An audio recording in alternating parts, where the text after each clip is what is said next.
मैं Shashi Prabha Saraswat, associate professor Hindi, राजकीय कल्याण महाविद्यालय सीकर। प्यारे बच्चों, आपका हार्दिक अभिनंदन है। आज हम पंडित बालकृष्ण को पढ़ेंगे।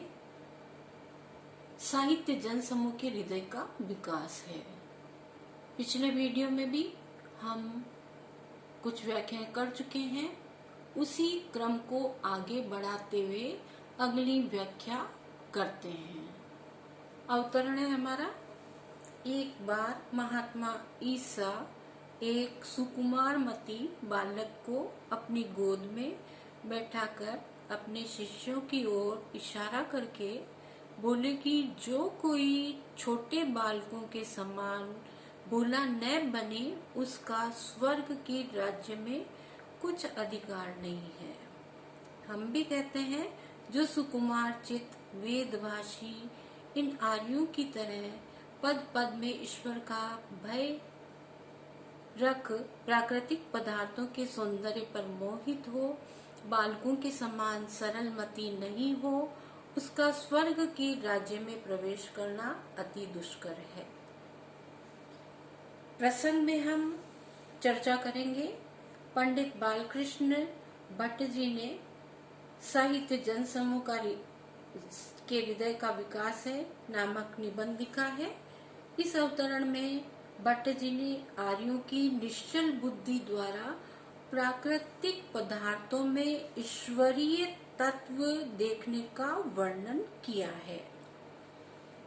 पंडित बालकृष्ण भट्ट जी कहते हैं कि एक बार की बात है, महात्मा ईसा मसीह ने एक कोमल बुद्धि अर्थात अबोध बालक को अपनी गोद में बैठाकर अपने शिष्यों की ओर संकेत करके बोले कि जो मनुष्य छोटे बालकों के समान भोला न बने अर्थात निश्चल न बने, उसके लिए स्वर्ग में कोई स्थान नहीं हो सकता।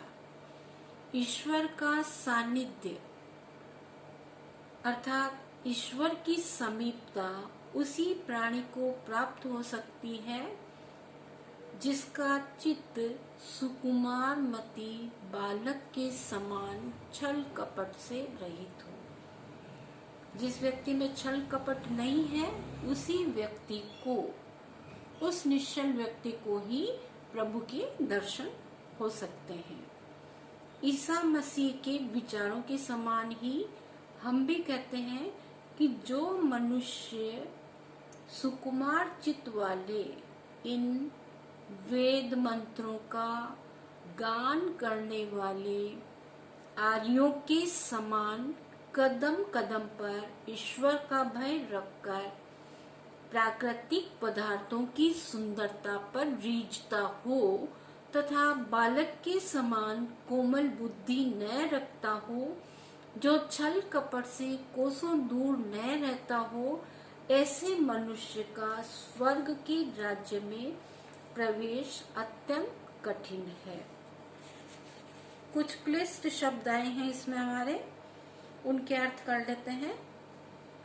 सुकुमार मति, इसका अर्थ होता है कोमल बुद्धि।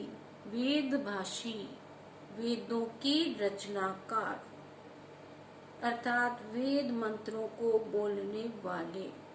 दुष्कर का अर्थ होता है कठिन।